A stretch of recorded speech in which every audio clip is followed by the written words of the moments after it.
नमस्कार मित्रांनो. अग्निदिव्य knowledge express या यूट्यूब चॅनलवर मी तुमचं सर्वांचं स्वागत करतो. आपली जे काही सिरीज सुरू आहे मिशन कंबाईन 2024, ठीक आहे. त्याच्यामध्ये आता येणारी याड या महिन्यामध्ये येऊन जाईल. आता फरवरी महिना सुरू आहे. आयोगाच्या नोटिफिकेशनमध्ये ते फरवरीमध्ये याड येईल, ठीक आहे. तर ते याड मोठी असेल कदाचित, त्याच्यामुळं आपल्याला चान्स सोडायचा नाही आहे. आणि आपल्याला इथून पुढं जेवढे जमतील तेवढे चांगले ट्रिक्स म्हणा किंवा कॉन्सेप्ट म्हणा, ह्या सगळ्या गोष्टी काय करून घ्यायच्या आहेत, शिकायच्या आहेत. आता काही क्लास लावलेले असणार त्यांना बऱ्यापैकी भेटून जाते, पण काही काही जे असतात ज्यांना क्लास लावायला पण बिचारांना पैसा नसतो, पण त्यांना शिकायचं असते किंवा काहीतरी मिळवायचं असते आयुष्यात, अशा लोकांसाठी पण आपल्याला काहीतरी आता जे मी शिकलोय ते तुम्हाला देण्याचा प्रयत्न करतो, ठीक आहे. एक तुमच्या मधला मन समजा मला, आणि जेणेकरून ते सगळ्यांपर्यंत पोहोचवता येईल. कारण तुम्ही शिका, मला काहीतरी सांगा नवीन गोष्टी, मी तुम्हाला काहीतरी नवीन देण्याचा प्रयत्न करतो. आणि जे नॉलेज आहे ना, ते नॉलेजची देवाणघेवाण झाली पाहिजे. जेवढं मी जास्त देईन तुम्हाला तेवढं मला जास्त भेटणार आहे, किंवा तुम्ही जेवढं जास्त घ्याल तेवढं तुमच्यामध्ये इनोव्हेशन पॉवर काय होणार आहे, क्रिएट होणार आहे. एखादी गोष्ट मी घेतल्यावर ते थोडीशी जर काहीतरी वेगळी झाली तर ते त्याच्यावर तुम्ही पुन्हा रिसर्च करून वेगळ्या प्रकारे तुम्ही काय करू शकता, शिकू शकता. त्याच्यामुळे त्याचा फायदा असतो. आणि जे काही कॉन्सेप्ट आहे ते शिकण्यामध्ये काय असते, मजा असते. आपला जो सिरीज सुरू आहे त्याच्यामुळे हे कोणत्या इकॉनॉमिक्स आहे, याच्या आधी मी पॉलिटीचे लेक्चर या व्हिडिओमध्ये माझ्या चॅनलवर टाकलं आहे. ते खूप छान ट्रिक टाकलं आहे. त्याच्यानंतर आता आपलं जे इकॉनॉमिक्सचं सिरीज सुरू आहे, ठीक आहे, त्याच्यामध्ये आपला हा एक आता नवीन व्हिडिओ आहे. आपला टॉपिक काय आहे, जीडीपी. आता जीडीपी शिकताना खूप साऱ्या पोरांना माहिती आहे नॅशनल इन्कम जीडीपी मध्ये काय फरक, ते नंतरच्या व्हिडिओमध्ये मी तुम्हाला सांगणार साहेब. पण जेव्हा आपला जो चॅप्टर सुरू केलाय राष्ट्रीय उत्पन्न, त्याच्यापासून आपला जीडीपी सुरू झालं. जीडीपी काय असतं याच्यामध्ये पोरांचं कन्फ्युजन काय, जी मी अभ्यास करताना मला कन्फ्युजन कुठं व्हायचं ते तुम्हाला सांगतो, ते तुम्हाला समजणार आहे, ठीक आहे. कारण निवांत बघा, फक्त व्हिडिओ बघत राहा, लक्ष देऊन तुम्हाला बेसिक बेसिक गोष्ट सांगतो. याच्या बाहेर कधी प्रश्न केला नाही, तुम्ही पेपर काढून पण आणि जाणारही नाही. फक्त फोकस ठेवा की मी नेमकं काय सांगतो आणि कोणत्या गोष्टीवर फोकस करतो. आता आपला टॉपिक आहे जीडीपी. जी म्हणजे ग्रॉस, डी म्हणजे डोमेस्टिक, पी म्हणजे प्रोडक्ट. आता एकदम आपलं बेसिक पासून शिकायचं आहे. कोणी क्लास लावला असेल किंवा नसेल माहित नाही, तरी पण आपल्याला सगळ्या ग्राउंड लेवल पासून विचार करावा लागतो, ठीक आहे. तर आपला टॉपिक काय आहे, जीडीपी. जीडीपी म्हणजे काय होतं, ग्रॉस डोमेस्टिक प्रोडक्ट. मग आता जीडीपी नेमका त्याला मराठीमध्ये स्थूल देशांतर्गत उत्पादन म्हणतात, ठीक आहे. जीडीपी म्हणजे काय होतं, स्थूल देशांतर्गत उत्पादन. इथे एक शब्द आहे कोणता, डोमॅस्टिक. डोमॅस्टिकचा मिनिंग काय होतो, देशांतर्गत. कुठं होतो, देशांतर्गत. या शब्दावर फोकस करायचं तुम्हाला. कुठं, डोमॅस्टिक म्हणजे देशांतर्गत. मग जेव्हा केव्हा जीडीपी काउंटचा विचार येईल किंवा विषय येईल, तो कुठं असेल, फक्त देशांतर्गत असेल. कुठं असेल, देशांतर्गत.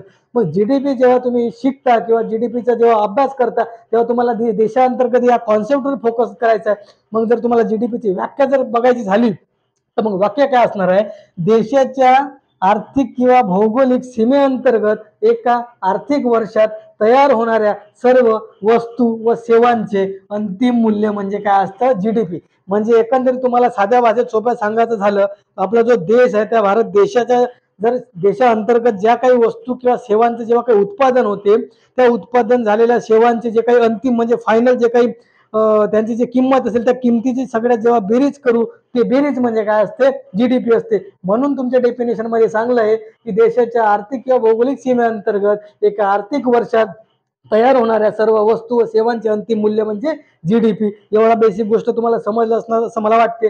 आता याच्यात शब्द कोणते फोकस करायचे डेफिनेशन मध्ये ते सांगतो. हा एक डब्बा आहे आपला आर्थिक किंवा भौगोलिक, याच्यावर एक फोकस करायचा आहे. एका आर्थिक वर्षात, हा एका शब्दावर फोकस करायचा आहे, एका आर्थिक वर्षात.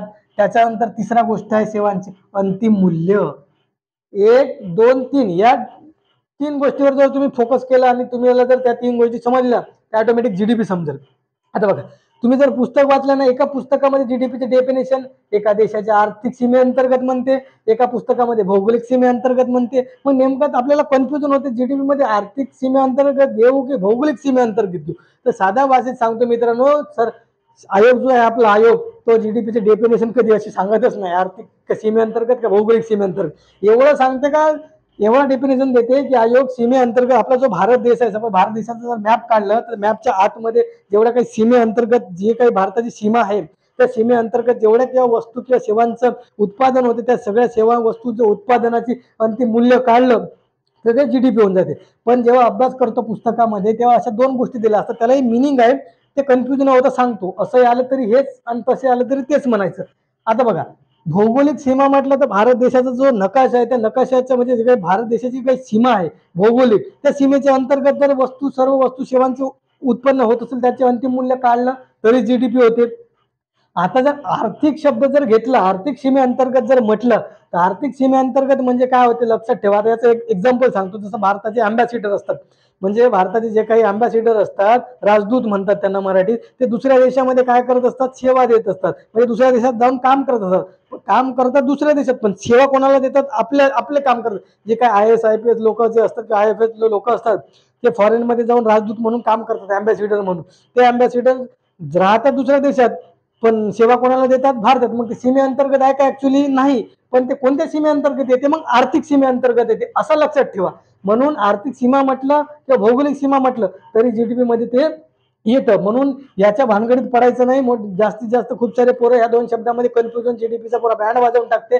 त्याच्यापेक्षा देशाच्या सीमेअंतर्गत, मग ते आर्थिक असेल किंवा भौगोलिक असेल, मॅटर नाही करे. सीमेअंतर्गत एका आर्थिक वर्षामध्ये म्हणजे जो काही आर्थिक वर्ष असते, जसं 1 एप्रिल पासून सुरू होते, 31 मार्चला येऊन संपते, ह्या जो कालावधी असतो तो आर्थिक वर्ष असतो. त्या आर्थिक वर्षाच्या कालावधीमध्ये जेव्हा तयार सगळ्या वस्तू किंवा सेवा ज्या तयार होतात, त्या सगळ्यांच्या तयार झालेल्या वस्तू किंवा सेवांची जे अंतिम मूल्य असते त्या सगळ्यांची बेरीज केल्यावर काय होते, जीडीपी. म्हणून पुन्हा कोणत्या गोष्टीवर फोकस करायचा आहे, अंतिम मूल्य. म्हणजे आता सपोज एक गाडी, आता आयोगाने तुम्हाला प्रश्न काय विचारला, मी आता 2022चा मेन्सचा पेपर अनालिसिस करत होतो, त्यावेळी त्यांनी आयोगाने प्रश्न काय विचारला, खालीलपैकी कोणत्या बाबी जीडीपीचा भाग आहेत किंवा नाही आहेत, असं तो प्रश्न टाकला होता. मग त्यांनी ऑप्शन मध्ये काय टाकलं होतं की जे काही कार आहे, त्या कार निर्मितीचे जे काही टायर आहेत, ते टायरचे जे मूल्य असते ते जीडीपीचा भाग आहे का नाही आहे. तर लक्षात ठेवा, जेव्हा कारची किंमत काउंट केली जाते मित्रांनो, तर त्या कारमध्ये टायर असतं ना लावून, का बिना टायरची कार असते, नाही ना. मग जेव्हा कारची किंमत फायनल केल्या जाते, एखादी कार 7 लाखाला असेल तर त्या कारची जेव्हा किंमत फायनल केल्या जाते ना, त्या कारच्या किमतीमध्ये टायरची किंमत ऑलरेडी जोडली असते. मग सेपरेट टायरची किंमत जोडून पुन्हा कारची किंमत जोडला जाणार आहे का, नाही. का, कारण कारची किंमत हे फायनल किंमत आहे ना. आपल्याला एखाद्या वस्तू किंवा सेवांची किंमत कोणती मापायची, अंतिम मापायची. मग अंतिम मूल्य म्हणजे जेव्हा किंवा सगळं जेव्हा गोळा जमा करणार त्याची नंतरची अंतिम म्हणजे काय होईल, ते तुमचं मूल्य होईल. मग कार फक्त टायरची किंवा स्टेअरिंगची किंमत मापण्यापेक्षा तुम्ही डायरेक्ट कारची किंमत मापा ना, कारण कारची किंमत मोजल्यानंतर डायरेक्ट ते अंतिम होऊन जाते. त्याच्यामध्ये सगळी गोष्ट काय येत असते, फायनल येत असते. त्याच्यानंतर जुन्या वापरलेल्या पुस्तकांची विक्री किंवा मूल्य हा एक ऑप्शन टाकला होता आयोगाने. जे काही जुने पुस्तक आहेत वापरलेले, त्या पुस्तकांचे जे विक्री मूल्य आहे ते जीडीपीचा भाग होतील का. तर मुळात त्यांनी शब्दच जुना दिला आहे. जुना म्हणजे मागच्या वर्षीचा झाला ना. आपल्याला काय पाहिजे, का आर्थिक वर्षात पाहिजे, म्हणजे जो आर्थिक वर्ष आहे त्याच्यात पाहिजे. ऑलरेडी हे त्या वर्षाच्या आर्थिक वर्षामध्ये काउंट झाली असेल म्हणून जुना शब्द टाकलाय.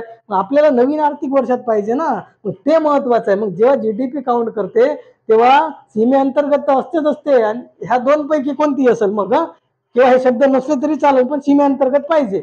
आणि एका आर्थिक वर्षात आणि अंतिम मूल्य पाहिजे कोणाचे, वस्तू व सेवांचे. हे असतं मित्रांनो जीडीपी, हे लक्षात ठेवा. त्याच्यानंतर मग ते कोण कमावलेलं असतं, जीडीपी मध्ये काही ना काही वस्तू अंतिम मूल्य असतात, सेवा किंवा वस्तू. मग ते कोणीतरी उत्पादन घेत असणार किंवा करत असणार ना.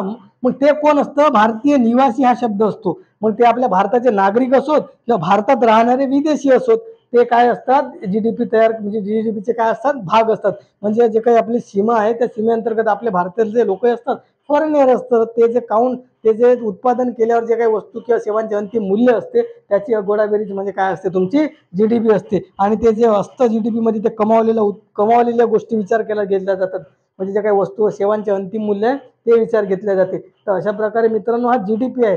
कन्फ्युजन व्हायचं नाही आहे, कारण कन्फ्युजन पुस्तकात कन्फ्युजन केलंय, पण ऍक्च्युअली मध्ये ते जीडीपीचा जो भाग आहे तो अशा प्रकारे तुम्हाला शिकायचा आहे. कोणत्या सीमेअंतर्गत हे आयोग देतच नाही, मला दिसलंच नाही अजूनपर्यंत. हे फक्त पुस्तकातच कन्फ्युजन केलंय. त्याच्यामुळे ते मोठा जीडीपीचं डेफिनेशन आठवण ठेवा, का एका आपल्या देशाच्या सीमेअंतर्गत एका आर्थिक वर्षात तयार होणाऱ्या सर्व वस्तू व सेवांचे अंतिम मूल्य म्हणजे काय असतं, जीडीपी असतं. अशा प्रकारे जीडीपी होतं मित्रांनो. मला आशा करतो तुम्हाला समज नसणार. जर व्हिडिओ आवडलं तर व्हिडिओला लाईक करा, शेअर करा, आपल्या मित्रांपर्यंत पोहोचवा, माझ्या चॅनलला सबस्क्राईब करून ठेवा. भेटू पुढच्या व्हिडिओमध्ये, तोपर्यंत काळजी घ्या. धन्यवाद.